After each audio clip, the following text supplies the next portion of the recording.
ہے۔ دوسری جو آیات ہے اس کی معنی تو سمجھ میں آتی ہے، مطلب سمجھ میں نہیں آتا۔ معنی تو سمجھ میں آ جائے، مطلب سمجھ میں، جب معنی سمجھ میں آئے مطلب سمجھ میں نہ آئے تو اس کی تلاوت بھی کرنی ہے، اس کا حکم بھی باقی ہے، اس پہ ایمان بھی لانا ہے، لیکن جب مطلب سمجھ میں نہیں آیا تو اس آیت سے عقیدہ نہیں بنتا۔ اسے علماء اپنی اصطلاح میں کہتے ہیں متشابہات۔ کیا؟ پہلی آیات کون سی تھی؟ مقطعات، یاد رکھیں گے، کام کی بات ہے۔ دوسری آیات کون سی ہے؟ متشابہات، تشابہ، شبہ،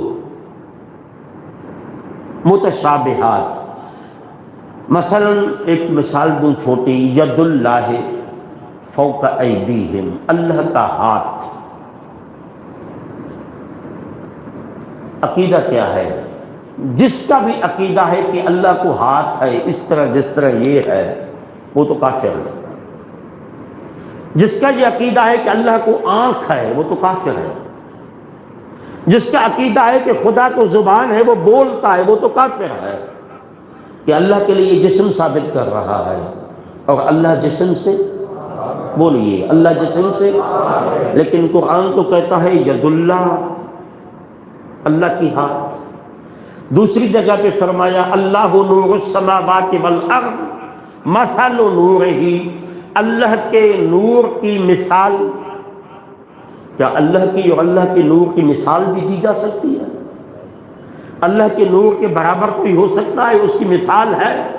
نہیں بھائی، وہ تو بے مثل و بے مثال ہے اللہ۔ عقیدہ تو یہ ہے۔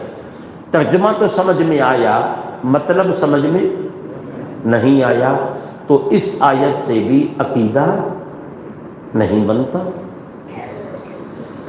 ان آیات کو جن سے عقیدہ نہ بنے، مطلب سمجھ میں نہ آئے، معنی سمجھ میں آ جائے، علماء اسے متشابہات کہتے ہیں۔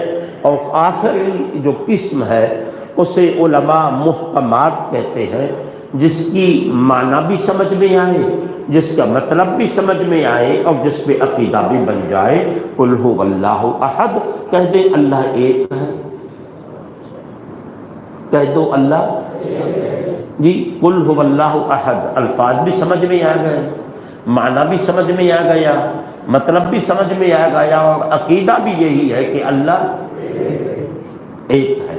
یہ عقیدہ ہم قطعاً نہیں رکھیں گے کہ اللہ کو ہاتھ ہے، حالانکہ قرآن میں ہے ید اللہ، اللہ کا ہاتھ۔ اللہ کے نور کی مثال قرآن نے خود دی، کمشکات فیہا مصباح، لیکن ہم عقیدہ نہیں رکھیں گے کہ اللہ کے نور کی مثال بھی کوئی ہو سکتی ہے۔